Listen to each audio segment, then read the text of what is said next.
Welcome back to small stories big insights. இந்த சீரீஸ்ல நம்ம இன்னைக்கு பார்க்க போற ஸ்டோரியில 2 பேர் இருக்காங்க. ஒருத்தவங்க ஜெஸ்ஸி லிவர்மோர், இன்னொன்னு ஆப்ரஹாம் ஜெர்மன்ஸ்கி. 1927ல கிரேட் டிப்ரெஷன் வந்தது இல்லையா அமெரிக்கால.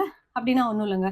ஒரு ஸ்டாக் மார்க்கெட் வந்து பயங்கரமா கிராஷ் ஆயிடுச்சு. ஒரு 3 நாளுக்குள்ளார 75% ஸ்டாக் மார்க்கெட் கிராஷ் ஆயிடுச்சு.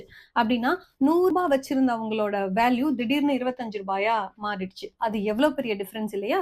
அதுல நிறைய பேரோட வாழ்க்கை தலைகீழா மாறிடுச்சு. அதாவது பெரிய பணக்காரங்களா இருந்தவங்க, ஃபில்தி ரிச்ன்னு சொல்லுவாங்க இல்லையா? அவ்ளோ பணக்காரங்களா இருந்தவங்க ஒண்ணுமே இல்லாத ஜீரோக்கு வந்துட்டாங்க. நெகட்டிவ்ல கூட போயிட்டாங்க. சில பேரோட லைஃப் கூட அவங்களால கன்டின்யூ பண்ண முடியல. பல பேர் சூசைட் பண்ணிட்டாங்க. இந்த மாதிரி பயங்கர பேடான விஷயங்கள் அந்த டைம்ல நடந்தது. அதனால தான் அந்த 3 நாளைக்கு black Monday, black Tuesday, black Thursday அப்படின்னு சொல்றாங்க. இந்த 2 பேர் இருக்காங்க இல்லையா? ஆப்ரஹாம் ஜெர்மன்ஸ்கிங்கிறவர் மிகப்பெரிய பணக்காரரு. அவரு எல்லாமே இழந்துட்டு காணாம போயிட்டாருன்னு சொல்றாங்க. அவர் இறந்துட்டாரா, ஓடி போயிட்டாரா, எதுவுமே இன்னைக்கு வரைக்கும் தெரியல. 2வதா இருக்கிறவர் ஜெஸ்ஸி லிவர்மோர். மிகப்பெரிய கிராஷ்ல பெரும் பணத்தை அவர் வந்து சம்பாரிச்சாரு. அவரு அவ்வளோ பணத்தை செஞ்சவரு.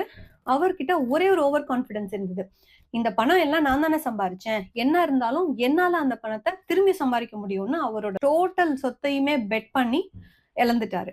அவரும் கடைசி காலத்துல ரொம்ப ஒண்ணுமே இல்லாம போயிட்டு சூசைட் பண்ணிக்கிட்டதாக சொல்றாங்க. இதுல இருந்து நமக்கு என்ன தெரியுது அப்படின்னா, எந்த ஒரு நெகட்டிவ் விஷயம் நடக்கிறதும் எல்லாருக்கும் நெகட்டிவா அமையறது கிடையாது. சோ நம்ம என்ன பண்ணணும்னா, எந்த விஷயம் நம்ம பண்ணும்போதும் இது டோட்டலா ராங்கா போனா என்ன நடக்கும் அப்படிங்கறத பிளான் பண்ணி அதுக்கு ஒரு சேஃப்டி நெட் ரெடி பண்ணிக்கிட்டு நம்ம ஒரு விஷயத்த ஸ்டார்ட் பண்ணணும். 2வது விஷயம், ஜெஸ்ஸி லிவர்மோர் கிட்ட இருந்து நம்ம என்ன கத்துக்கிறோம்னா, நான் சம்பாரிச்ச பணம் தானே, நான் போய் ஒரு விஷயத்த அந்த பணத்தை முழுக்க நான் என்ன வேணா பண்ணிட்டு நான் திரும்பி ஜீரோல இருந்து சம்பாரிச்சுக்க முடியும் அப்படின்ற கான்பிடன்ஸ் என்னைக்குமே ஓவர் கான்பிடன்ஸ் தான். ஏன்னா இதுக்கு முன்னாடி நடந்த விஷயங்கள் ஈவன் தோ நம்ம உழைச்சிருந்தாலும் நம்மள மீறிய பல எக்ஸ்டர்னல் ஃபேக்டர்ஸ் நமக்கு ஹெல்ப் பண்ணி இருந்திருக்கும். அதே மாரி இதுக்கப்புறம் நான் இன்னைக்கு ஸ்டார்ட் பண்ண போறேன். அதே 10 நாள்ல இதே சம்பாரிக்க முடியும் அப்டின்னா, நம்ம உழைக்க தயாரா தான் இருக்கும். பட் அந்த எக்ஸ்டர்னல் ஃபேக்டர்ஸ் நமக்கு ஹெல்ப் பண்ணுமா? அப்டிங்கிறது மிகப்பெரிய கேள்விக்குறியே.